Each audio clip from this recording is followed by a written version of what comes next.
L'intelligence artificielle, on en entend parler partout, n'est-ce pas? Et pour les devoirs, c'est devenu un réflexe pour beaucoup. Mais est-ce que c'est vraiment la meilleure façon de s'en servir? Et si on pouvait faire beaucoup mieux? On va oublier un peu la machine qui donne juste les réponses toutes faites. Aujourd'hui, on va voir ensemble comment transformer l'IA en une véritable assistante personnelle pour les cours. Allez, on va découvrir le secret. Alors, voilà, situation classique. On est bloqué sur un devoir. Un exo de maths, une question d'histoire, peu importe. Le premier réflexe, c'est quoi? Hop, on sort le téléphone et on demande la réponse à une IA. C'est tentant, hein, c'est super rapide, on est d'accord. Mais la vraie question c'est, est-ce qu'on apprend quelque chose en faisant ça? Est-ce que ça nous aide à progresser? Pas si sûr. En fait, il y a une méthode bien plus efficace. Bon, avant d'aller plus loin, mettons-nous d'accord, juste pour être sûr qu'on parle bien de la même chose. C'est quoi exactement l'intelligence artificielle? En gros, l'IA, c'est une technologie qui permet à un ordinateur de faire des trucs qui d'habitude sont réservés aux humains. Raisonner, apprendre et même créer. Le plus fou, c'est qu'une IA, elle apprend tout le temps. À chaque fois qu'on lui donne des infos, elle s'améliore. C'est un peu comme un cerveau numérique qui s'entraîne en permanence. Et il faut bien comprendre une chose, l'IA, ce n'est pas un seul outil magique, c'est plutôt une grande famille de technologies, chacune avec sa spécialité.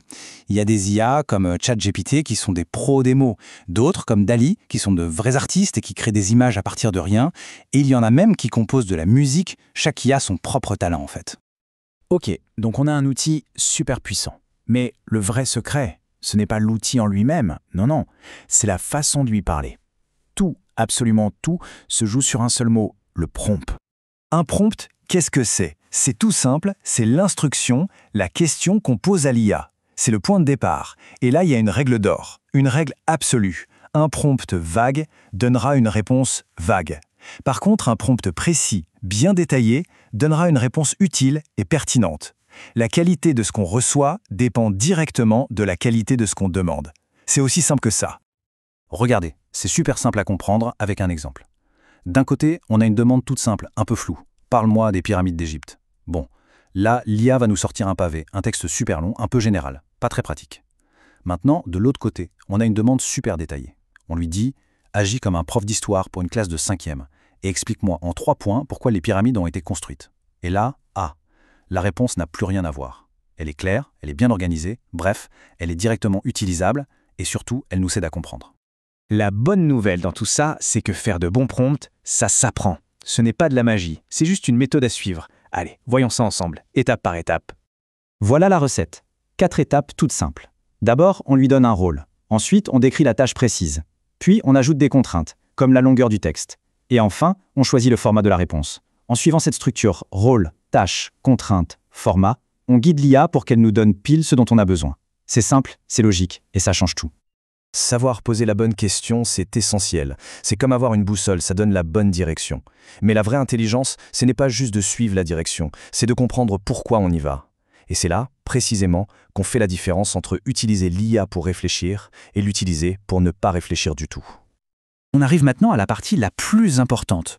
Utiliser l'IA, c'est bien, l'utiliser intelligemment, c'est beaucoup mieux. Et pour ça, il y a quelques règles d'or à connaître.